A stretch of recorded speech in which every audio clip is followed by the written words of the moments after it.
ஆகி வருகின்றன, கம்பெனிகள் மூடு விழா காணுகின்றன, பல்லாயிரக்கணக்கானவர்கள் பல நாடுகளிலே தொழிலை இழந்து வருகிறார்கள். ஃபுட் செக்யூரிட்டி என்ற ஒரு கோட்பாட்டை பற்றி இன்று அரசியல் தலைவர்கள் அடிக்கடி சந்தித்து பேசுகிறார்கள். அதாவது நாளைய மனித சமூகத்துக்கு உணவில்லாத நிலை வந்துவிடும் என்று சொல்கிறார்கள். மதிப்புக்குரிய சகோதரர்களே, சகோதரிகளே, இவையெல்லாம் பிரச்சனைகள், தீர்க்கப்பட வேண்டிய பிரச்சனைகள். எல்லோருமாக இணைந்து இந்த பிரச்சனைகளுக்கு கண்டிப்பாக கட்டாயமாக தீர்வு காண வேண்டும். ஆனால் பலர் கண்டுகொள்ளாத ஒரு பயங்கரமான பிரச்சனை இருக்கிறது. இந்த எல்லா பிரச்சனைகளுக்கும் மூல காரணமாக அந்த பிரச்சனை இருக்கு என்று சொன்னாலும் அது மிகையாகாது. இந்த அரசியல் நெருக்கடிகளுக்கு பின்னால், இந்த சூழல் சுற்றாடல் பிரச்சனைக்கு பின்னால், இந்த சுகாதார பிரச்சனைகளுக்கு பின்னால், ஏன் இந்த பொருளாதார நெருக்கடிக்கு பின்னாலும் கூட இருக்கிற ஒரு பிரச்சனை தான் மோரல் கிரைசிஸ், பண்பாட்டு வீழ்ச்சி, ஒழுக்க வீழ்ச்சி. மனிதர்கள் மனித விழுமியங்களை, உயர்ந்த ஹியூமன் வேல்யூஸ், உயர்ந்த மனித விழுமியங்களை, பண்பாடுகளை இழந்து வருகிறார்கள். அதன் விளைவுதான் பல பரிமாணங்களை பெற்றிருக்கின்றன. இதனை விரிவாக விளக்க வேண்டிய தேவை உங்களுக்கு இருக்காதுன்னு நான் நினைக்கிறேன். அடிப்படையான பிரச்சனை இதுதான், இந்த பண்பாட்டு வீழ்ச்சி, ஒழுக்க வீழ்ச்சி. இங்கு இரண்டு வகையான பண்பாட்டு வீழ்ச்சியை பார்க்கிறோம். ஒரு பக்கமாக மனிதர்களுடைய நடத்தையிலே ஏற்பட்டிருக்கிற கோளாறுகள். உலகத்திலே மதுவுக்கும் குடிக்கும் போதை வஸ்துக்களுக்கும் அடிமையானவர்கள் எவ்வளவு பேர் என்ற தரவுகள் என்னிடம் இருக்கின்றன. அவற்றை சொல்லி கால நேரத்தை வீணாக்க வேண்டிய தேவை இருக்காது. நீங்களும் அவை பற்றி தெரிந்திருப்பீர்கள் நான் நினைக்கிறேன். இந்த உலகம் எதிர்நோக்கி இருக்கிற முக்கியமான பிரச்சனை, குறிப்பாக நாளைய தலைமுறையினரான இளைஞர்கள் ஹெரோயினுக்கும், ஆல்கஹாலுக்கும், மர்ஜுவானாவுக்கும், கொக்கோயினுக்கும், வகை வகையான போதை வஸ்துகளுக்கு அடிமையாக இருக்கிறார்கள். அதன் வரிசையிலே சிகரெட் பாவனையும் வரும். இதனால் ஏற்படுகிற பெருத்த செலவு, அமெரிக்கா நாடு மாத்திரம் போதை வஸ்துகளுக்கு அடிமையாக இருக்கின்ற நோயாளிகளை குணப்படுத்துவதற்காக வருடாந்தம் $117 பில்லியன் செலவு செய்கிறது. இது அமெரிக்காவுக்கு மாத்திரம் உரிய பிரச்சனை அல்ல, ஐரோப்பாவுக்கு மாத்திரம் உரிய பிரச்சனை அல்ல. எல்லா நாடுகளிலும் விதிவிலக்கில்லாமல் இந்த ஆபத்துக்கு மனித சமுதாயம் முகம் கொடுத்திருக்கிறது. கற்பழிப்பு என்பது சர்வசாதாரண விவகாரமாக மாறி இருக்கிறது. விபசாரம் மிக வேகமாக பரவி வருகிறது. அதனை கோட்பாட்டு ரீதியாக நியாயப்படுத்த ஆரம்பித்திருக்கிறார்கள். நேற்று நான் சொன்னேன், 1950ஆம் ஆண்டோடு ஹஸ்பண்ட் வைஃப் என்ற உறவு முடிந்து விட்டது. 2000ஆம் ஆண்டுக்கு பிறகு யார் தெரியுமா கப்பல்? People who live together and love each other. இவர்கள் தான் கப்பல். ஆணும் ஆணுமாக இருந்தாலும் சரி, பெண்ணும் பெண்ணுமாக இருந்தாலும் சரி, ஆணும் பெண்ணுமாக இருந்தாலும் சரி. எங்கு உலகம் போய்கொண்டிருக்கிறது? இந்த ஒழுக்க வீழ்ச்சிக்கு முன்னால், பண்பாட்டு வீழ்ச்சிக்கு முன்னால் இந்த உலகத்தை எப்படி காப்பாற்ற முடியும்? யாரால் காப்பாற்ற முடியும்? காப்பாற்றியதால் என்ன அர்த்தம் இருக்கிறது? முறைகேடான கருத்தரிப்பு, இது பற்றிய வீதாசாரங்களை, ஸ்டாட்டிஸ்டிக்ஸ், தரவுகளை, தகவல்களை பார்த்தால் அதிர்ச்சி அடைவோம். ஒவ்வொரு நாட்டிலும் முறைகேடான கருத்தரிப்பு, சிங்கிள் பேரண்ட்ஸ் பிரச்சினை, திருமணம் முடிப்பவர்களுடைய எண்ணிக்கையை விட விவாகரத்து செய்து கொள்வருடைய எண்ணிக்கை பல நாடுகளில் அதிகரித்து வருகிறது.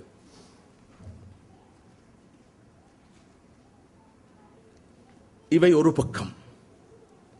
இவை மனித சமுதாயத்துடைய இருப்புக்கு மிகப்பெரிய த்ரெட்டாக, அச்சுறுத்தலாக மாறி இருக்கிற பிரச்சனைகள். இன்னொரு பக்கமாக பண்பாட்டு வீழ்ச்சி, அநீதிகள், மோசடிகள், நம்பிக்கை துரோகம், கைலஞ்சம், பொய், புறம், கோல், பகைமை, பிளவு, பிரிவினை. நான் அடிக்கடி சொல்வதுண்டு, உலகம் சுருங்கி விட்டதாம். உலகம் சுருங்கி விட்டதாம். உண்மைதான். உலகம் இன்ஃபர்மேஷன் டெக்னாலஜியுடைய முன்னேற்றத்தின் காரணமாக, ஹைடெக் உடைய அபிவிருத்தியின் காரணமாக மிகவும் சுருங்கி இருக்கு. ஆனால் மனித உள்ளங்களும் சுருங்கி விட்டன.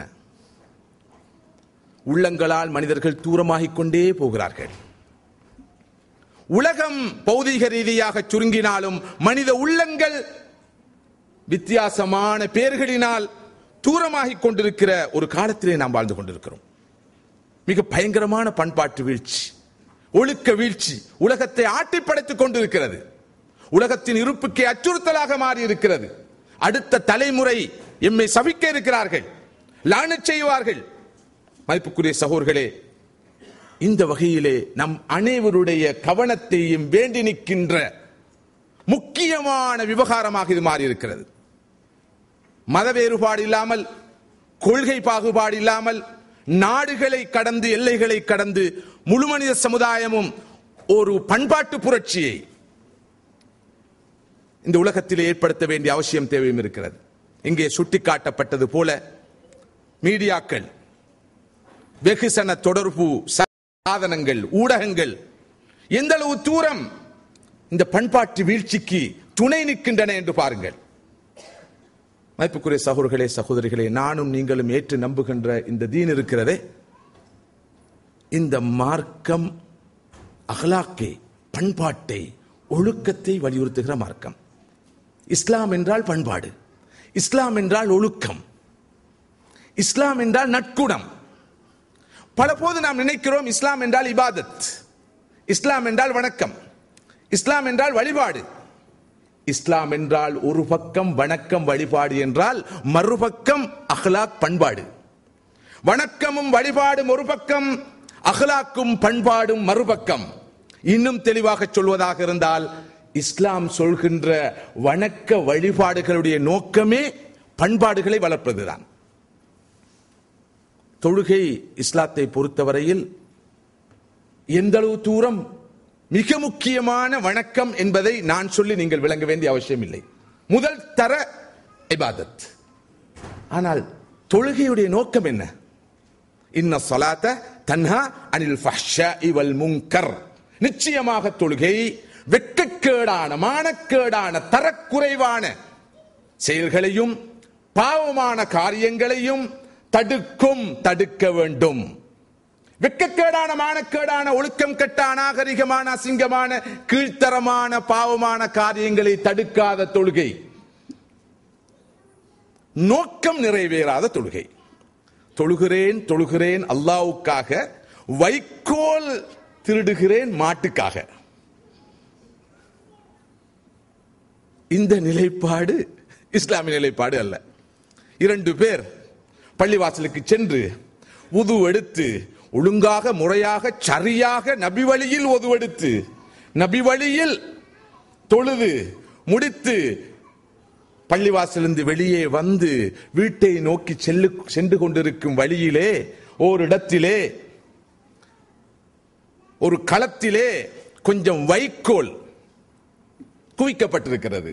இதை கண்ட இருவரில் ஒருவர் அந்த வைக்கோலை எடுப்பதற்காக போகிறார். எடுத்துக்கொண்டு வருகிறார். அடுத்தவர் கேட்கிறார், எதற்காக வைக்கோல்? மாட்டுக்கு உணவாக கொடுப்பதற்காக. இது உங்களுடைய களமா? இல்லை, யாருக்கோ சொந்தமானது. அவருடைய அனுமதி இல்லாமல் எடுப்பது கூடாதே. மௌனம் சாதிக்கிறார். இப்போதுதானே தொழுது விட்டு வருகிறீர்கள், தொழுது விட்டு வந்து இப்படி ஒரு திருட்டு குற்றத்தை செய்யலாமா? அனுமதி இல்லாமல் வைக்கோலை எடுக்கலாமா என்று கேட்டபோது அவர் சொன்ன பதில், என்ன பாய், தொழுகைக்கும் வைக்கோலை தூக்குவதற்கு என்ன சம்பந்தம்? தொழுவது அல்லாஹ்வுக்காக, வைக்கோல் திருடுறது மாட்டுக்காக. இதுவல்ல இஸ்லாம், இதுவல்ல இஸ்லாம். நல்ல சிவிலைஸ்ட், கல்ச்சர்ட், மோரலி சவுண்டான மனிதர்களை உருவாக்குவதுதான் இஸ்லாம். பண்பாடு கெட்ட, நடத்தை கெட்ட, அநாகரிகமாக நடக்கக்கூடிய, பேச தெரியாத, அடுத்த மனிதர்களோடு பண்பாடாக பழக தெரியாத மனிதர்கள் இந்த மார்க்கம் உருவாக்காது, இந்த மார்க்கத்துடைய வணக்கங்கள் உருவாக்காது. இதோ ரமலான் வருகிறது, மாஷா அல்லாஹ், நன்மைகளை கொள்ளை அடிக்கலாம். தயவு செய்து நன்மையாக இருந்தாலும் கொள்ளை அடிக்க வேண்டாம். நன்மையை அதிகமாக சம்பாதிப்போம், உழைப்போம். நன்மையை கொள்ளையடிக்கும் மாதம் வருகிறது தயவு செய்து சொல்ல வேண்டாம். என்றால் மாஷா அல்லாஹ், அதை கொள்ளையடித்தோம், இதை கொள்ளையடித்தோம். நன்மையை கூட கொள்ளையடிப்பதற்கு அனுமதி தந்திருக்கிற அற்புதமான மார்க்கம். கொள்ளையடிக்க கூடாது. நன்மையாக இருந்தாலும் கொள்ளையடிப்பது கூடாது. அதையும் முறையாக சரியாக உழைக்க வேண்டும், சம்பாதிக்க வேண்டும். நான் நினைக்கிறேன் நன்மையை கொள்ளையடித்தல் என்று பலர் சொல்லுவார்கள். அந்த வார்த்தை நல்லதல்ல. அங்கிருந்து தான் துவங்குகிறோம். அதாவது ஷேக அனுமதி தந்துட்டாரு கொள்ளையடிக்க. முதலாவது நன்மையை கொள்ளையடிப்போம், பிறகு தீமையை கொள்ளையடிப்போம். கொள்ளையடிக்கிறதுக்கு அனுமதி இருக்குது, இல்லை கொள்ளையடிக்க கூடாது, எதையும் கொள்ளையடிக்க கூடாது. ரமலானுடைய நோக்கம் என்ன? நோன்புடைய நோக்கம் என்ன? எல்லோருக்கும் தெரிந்த ஆயத்து, முதலாவதாகவே ஓதப்படும் ஆயத்து, லஅல்லக்கும் தத்தக்கூன். நீங்கள் ரொம்ப பக்குவப்பட்ட பண்பட்ட மனிதர்களாக மாற வேண்டும் என்பதற்கான ஒரு பயிற்சி பாசறை, annual spiritual moral ethical training camp தான் ரமதான். 30 நாட்கள் முடிவடைந்ததை தொடர்ந்து 29 நாட்கள் முடிவடைந்ததை தொடர்ந்து அவருடைய வாழ்க்கையில் பெரிய மாற்றம் தெரிய வேண்டும். அடுத்த மக்கள் பார்க்க வேண்டும், என்ன மாற்றம் உங்களே தெரிகிறது. ஆமா தெரிகிறதா? கொஞ்சம் வாட்டமாக இருக்கிறேனா? 1 மாத காலம் பசியில் இருந்தேனே. இல்ல அப்படி மாற்றம் இல்ல. உங்களுடைய பேச்சிலே, உங்களுடைய நடத்தையிலே, உங்களுடைய கொடுக்கல் வாங்க. ஆமா 1 மாத காலம் கொஞ்சம் வியாபாரத்தை குறைச்சேன், அதனால தான் கொஞ்சம் வேகமா இறங்கிருக்கிறேன் வட்டி முதலுமாக சம்பாதிக்கிறதுக்கு. இந்த மாற்றம் அல்ல, ஒரு பக்குவம், ஒரு பண்பாடு. இந்த பயிற்சியை தொடர்ந்து நமக்கு கிடைக்க வேண்டும் சகோதரர்களே. ஹஜ்ஜுடைய நோக்கம் என்ன? ஹஜ்ஜி கடமை ஒரு நிறைவேற்றி விட்டால் அன்று பிறந்த பாலகனாக வீடு திரும்புகிறார் என்று சொன்னார்கள் ஸல்லல்லாஹு அலைஹி வஸல்லம். இன்னும் எப்படியாவது அந்த ஹஜ்ஜி கடமையை நிறைவேற்றி விட வேண்டும் என்பதில் மிகவும் வெடிப்பாக இருக்கிறோம். ஸல்லல்லாஹு அலைஹி வஸல்லம் வாக்கு. ஆனால் ஹஜ்ஜுடைய நோக்கம் என்ன? அந்த அளவு முக்கியத்துவம் ஏன் ஹஜ்ஜுக்கு வழங்கப்பட்டிருக்கிறது? ஃபமன் ஃபரத ஃபீஹின்னல் ஹஜ்ஜ ஃபலா ரஃபத வலா ஃபுசூக வலா ஜிதால ஃபில் ஹஜ். அந்த ஹஜ்ஜுடைய காலத்திலே கெட்ட நடத்தையில் ஈடுபடக்கூடாது, தர்க்க குதர்க்கங்கள் ஈடுபடக்கூடாது, பாவ காரியங்கள் ஈடுபடக்கூடாது. ஒரு பண்பாட்டு பயிற்சி. முழு வாழ்க்கையிலும் ஒருவர் நல்ல மனிதனாக, நன்னடத்தை உள்ளவராக, நல்லொழுக்கம் உள்ளவராக, குணத்தின் குன்றாக, பண்பாட்டின் சிகரமாக வாழ்வதற்கு தேவையான பயிற்சியை கொடுத்து அவனை அன்று பிறந்த பாலகனாக அந்த ஹஜ்ஜி என்ற பாசறை உருவாக்கி அனுப்புகிறது. அப்படி இல்லாத போது அந்த ஹஜ்ஜி பிரயோசனம் இல்லாத ஹஜ்ஜாக மாறிவிடும். மதிப்புக்குரிய சகோதரர்களே, சகோதரிகளே, குர்ஆனை ஒரு பார்வை பாருங்கள். பார்த்தால் ஒரு பெரிய உண்மையை புரிந்து கொள்வீர்கள். அல்லாஹ் தன்னுடைய கலாமான அல் குர்ஆனிலே இந்த இபாதத்தையும் அஹ்லாக்கையும், வணக்க வழிபாட்டையும் பண்பாட்டையும் மாற்றி மாற்றி சொல்லுவான். வழிபாட்டை சொன்னால் பண்பாட்டை சொல்லுவான், பண்பாட்டை சொல்லிவிட்டு வழிபாட்டை சொல்லுவான். இது ரெண்டும் ஒன்றோடு இணைந்தவை, பின்னி பிணைந்தவை. வழிபாடு பண்பாடு, பண்பாடு வழிபாடு. இங்கு ஓதப்பட்ட ஆயத்துக்களை எடுத்துக்கொள்ளுங்கள். சூரத்துல் ஃபுர்கானுடைய கடைசி பகுதியில் வருகின்ற ஆயத்துகள். இபாதுர் ரஹ்மான் அல்லதீன யம்ஷூன அலல் அர்தி ஹௌனன் வைதா ஹாத்தபஹுமுல் ஜாஹிலூன காலூ சலாமா. ரஹ்மானுடைய அடியார்கள், ரஹ்மானான அல்லாஹ்வுடைய அடியார்கள் எப்படிப்பட்டவர்கள் தெரியுமா? அவர்கள் பூமியில் நடக்கின்ற போது அமைதியாக நடப்பார்கள், அமைதியாக நடப்பார்கள். ஜும்மா தொழக்கூடிய நேரத்திலே எப்படி அமைதியாக இருக்கிறோம், சஃப்பு சஃப்பாக நிற்கிறோம், ஆட்ட அசைவில்லாமல் நிற்கிறோம், சந்தடி இல்லாமல் இருக்கிறோம். ஜும்மா முடிந்ததன் பின்னால் இபாதுர் ரஹ்மான்கள் பாதையில் செல்கிற காட்சி இந்த குர்ஆன் ஆயத்தை நினைவுபடுத்துகிறதா? ரஹ்மானுடைய அடியார்கள் பாதையில் செல்கிற போது அமைதியாக, அடக்கமாக, யாருக்கும் தொந்தரவு இல்லாமல் செல்வார்கள். முதலாவது பண்பா அல்லாஹ் சொல்கிறான், ரஹ்மானுடைய அடியார்கள் பூமி நடக்கிற போது அமைதியாக நடப்பார்கள். அமைதி என்ற சொல்லுக்குள் எத்தனை அர்த்தம் மறைந்திருக்க என்பதை சிந்தித்து பார்க்க வேண்டும். அடுத்ததாக அல்லாஹ் சொல்கிறான், இது பண்பாடு. வல்லதீன யபீதூன லிரப்பிஹிம் சுஜ்ஜதன் வ கியாமா.